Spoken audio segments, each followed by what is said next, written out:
Bueno, casi que podemos dejar a un lado la web de pruebas y centrarnos únicamente en el código de este boilerplate. Aquí teníamos todo el core de WordPress con nuestro plugin y bueno, he añadido al proyecto la carpeta del plugin como tal para verlo separado del resto del código de WordPress. Entonces tenemos la carpeta que es nombre plugin y el fichero principal nombre plugin. Aquí a la hora de descargarlo podríamos haber indicado un nombre en concreto y se habría aplicado tanto a este fichero principal como a la carpeta que engloba todo el plugin. ¿Vale? Tenemos aquí abierto el nombre del plugin y en este fichero lo que se hace es la carga del resto de carpetas y ficheros. Esto es una descripción básica con los comentarios que pide WordPress que ya vimos en anteriores lecciones, el nombre del plugin, la dirección, descripción, versión, autor, etc. Después de esto se añade la licencia que sugiere WordPress que hay que usar en los plugins que son para WordPress para seguir la licencia GPL2 de software libre. Ya está aquí introducida en el boilerplate.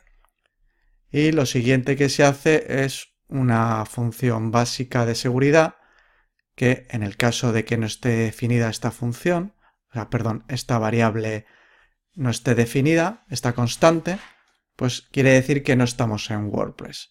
Entonces, si no estamos en WordPress, es que se está accediendo de un modo que no tenemos previsto, tal vez sea un ataque, y entonces, bueno, matamos la ejecución y no seguimos ejecutando el resto del plugin.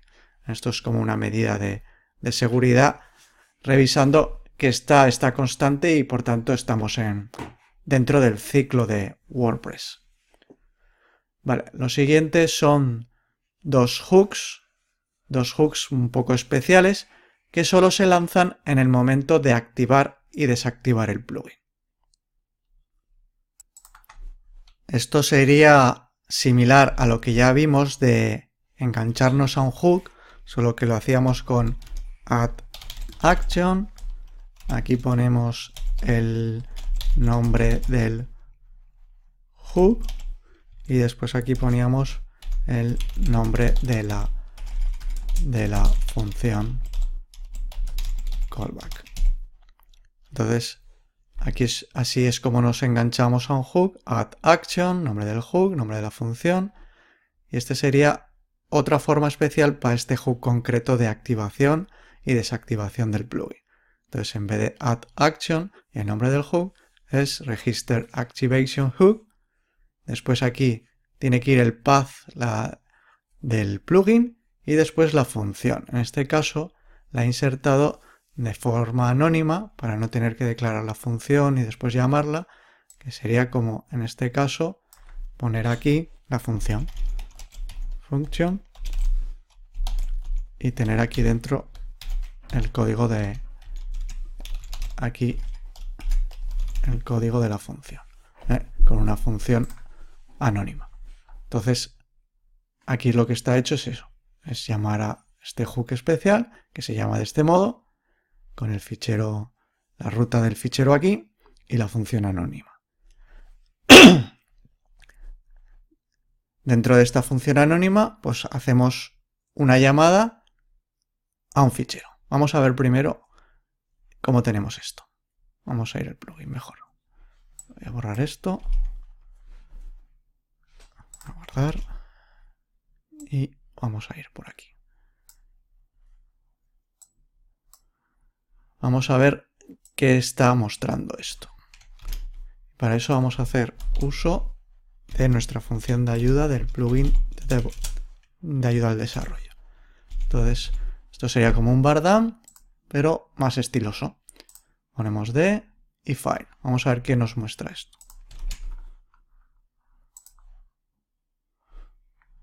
Vale, aquí lo tenemos. En este caso, la ruta local hasta nuestro plugin. Plugins, nombre del plugin PHP. Entonces, esto es lo que necesita para activar este hook WordPress. Decirle dónde está nuestro fichero principal de nuestro plugin y eso lo podemos hacer con esta constante predefinida de PHP. Vale, lo siguiente es la función y aquí hacemos el requires once. Requiere 11.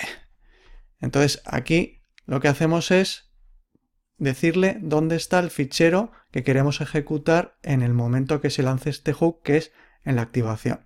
Y del mismo modo el que queremos ejecutar en la desactivación. Y esto lo tenemos dentro de la carpeta setup, dos ficheros, activación y desactivación. Y aquí veremos lo que hacemos al activar y al desactivar el plugin. Entonces podemos también debuguear esto y ver lo que muestra. Con esta función vamos a ver lo que muestra. Vale, es parecido al anterior, pero en este caso solo coge lo que es la carpeta del plugin sin el fichero del plugin. ¿Vale? Lo que hace esto es coger el directorio de este fichero, que este fichero es el plugin. Entonces, cogiendo el directorio, vemos que lleva la barra al final, ya no la necesitamos aquí. Entonces, estamos en la carpeta del plugin. Entonces, a partir de aquí, queremos entrar en la carpeta setup y después en el fichero activación. ¿Vale? Entonces, con esto queda claro lo que hace el boilerplate de registrar, de incluir este fichero en la activación y este otro en la desactivación. Luego ya veremos qué tienen esos ficheros. Pero con lo que hacemos aquí es incluir este fichero cuando se active el plugin, gracias a este hook especial, e incluir este fichero cuando se desactive el plugin con este otro hook especial de WordPress. Lo siguiente es tratar la internacionalización del plugin, que se pone abreviadamente I18N. Aquí lo que vamos a hacer es cargar el test domain. Tenemos aquí arriba test domain sumapress, que va a servir para que el plugin pueda ser traducido a varios idiomas. Entonces aquí hacemos uso del hook de WordPress plugins loaded. O sea, cuando los plugins ya estén cargados, cuando este plugin ya esté cargado y todos estén cargados, en ese momento vamos a ejecutar esta función anónima. Y en esta función anónima vamos a cargar el test domain, que lo hacemos con esta función de WordPress. O sea, en este punto de carga de WordPress vamos a ejecutar una serie de código. Y ese código es ejecutar esta función de WordPress. Esta función de WordPress lo que hace es decir el test domain, definirlo para este plugin. En este caso aquí deberíamos de poner sumapress directamente. Load plugin test domain sumapress. Este va a ser el test domain para nuestro plugin. Lo que pasa, lo que pasa es que en vez de poner directamente aquí sumapress, que es el test domain que habíamos elegido, vamos a usar esta variable. Y en esta variable obtenemos los datos de cabecera con esta función getFileData de este fichero actual en el que estamos. Quiero que me traigas de este modo, con esta clave, testDomain, esta clave que voy a usar aquí, y quiero que me traigas este valor. Este valor es esto, tal y como está escrito aquí. testDomain, así separado. Entonces quiero que me traigas este valor y me lo pongas en el array con esta clave. Esta es la forma en que funciona esta función getFileData.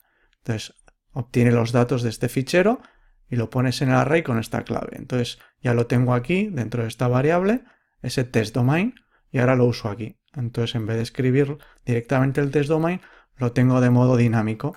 Entonces en cualquier momento que lo cambie aquí, ya va a aparecer aquí. ¿Vale?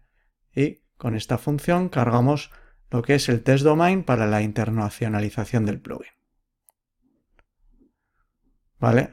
Entonces hemos visto una primera función de seguridad, las dos funciones, los dos hooks especiales para activación, desactivación, la parte de test domain, y aquí ya sería como parte final de este fichero principal del plugin, es cargar el resto de ficheros y carpetas. ¿Vale? Aquí se hace nuevamente con una función anónima, de tal modo que evitemos tener que escribir un nombre de función con su prefijo para evitar las colisiones y después llamarla, pues vamos a hacer aquí el autoload de todo con una función anónima. Call users function y aquí dentro la función anónima que se autollama a sí misma. Entonces aquí lo que hacemos, si nos fijamos en el for each, es coger todas las carpetas, ir recorriéndolas una a una y ir cargándolas con el requires. Entonces vamos a verlo. Primero tenemos una variable que es el nombre del plugin, que directamente lo coge con esta función como hemos visto. Plugin.dirPath, el file de este fichero, y con esto tenemos el directorio. Vamos a verlo mejor.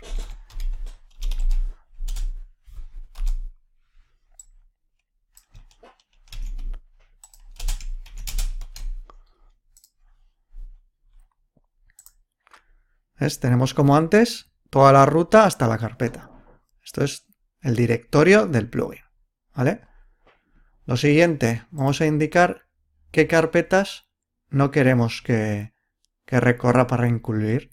Entonces son las carpetas estas de Linux, el posible carpeta de Git para el control de versiones, los assets tampoco queremos incluirlos porque los vamos a incluir de otro modo, el setup tampoco, ya que lo incluimos con la activación y desactivación, y tampoco las vistas, porque también las incluimos desde las diferentes funciones que requieran la vista. Entonces, estas son las carpetas que no queremos incluir, y aquí ponemos las carpetas que sí queremos incluir. Entonces hacemos una diferencia, un array_div, de todas las carpetas que hay en este directorio, plugin named_dir, que hemos visto que es el directorio del plugin. Hacemos un escaneo con esta función de PHP y escaneamos todas las carpetas. Y ahora decimos que de todas esas carpetas me haces la diferencia con las que no quiero. Entonces, de un modo dinámico, aquí en cualquier momento podemos decir qué carpetas no queremos incluir y en todo momento escaneamos las que hay. De tal modo que si añadimos carpetas o quitamos, esto funcionará de modo dinámico y siempre cargará solamente las que haya, menos estas de aquí. Por tanto, podemos añadir o quitar carpetas a nuestro plugin y él solo las activará con este for each en función de esto que hemos comentado. Entonces, una vez tenemos las carpetas para incluir, las vamos a ir recorriendo una a una con el nombre de la carpeta. Lo primero que hace es ver si realmente es un directorio, basándose en la dirección del plugin y el nombre de la carpeta. Si eso es un directorio, no es un fichero suelto, entonces hace el include. En este caso hace un requires once, que quiere decir que lo va a incluir solo una vez. Solo una vez y de forma requerida. Que esto quiere decir que tiene que incluirse, si no va a fallar toda la ejecución de PHP. Se tiene que incluir la ruta de nuestro plugin, más el nombre de la carpeta, más el nombre del fichero PHP, que en este caso está planteado para que sea igual que el nombre de la carpeta. Esto quiere decir que si vamos a la carpeta admin, dentro tiene que haber un fichero PHP con el nombre admin. Lo mismo si es public, dentro tiene que haber un fichero con el mismo nombre que la carpeta. De este modo, cargamos cada carpeta y el fichero principal de cada carpeta. Entonces, si mantenemos esta estructura de crear carpetas y dentro poner un fichero principal PHP con el mismo nombre que la carpeta, esta función hará un autoload siempre sin ningún problema. Si seguimos esta estructura, nombre de carpeta, fichero principal. Y con esto incluimos todos los ficheros principales de cada carpeta. Va a incluir el admin PHP, el core PHP, el includes PHP, el public PHP o todo lo que podamos ir incluyendo. Incluso si borramos una carpeta no pasa nada porque aquí no la escaneará, no la detectará y no la incluirá. ¿Vale? Entonces con esto tenemos una función que es de modo dinámico, nos va a ir cargando todas las carpetas y ficheros del plugin.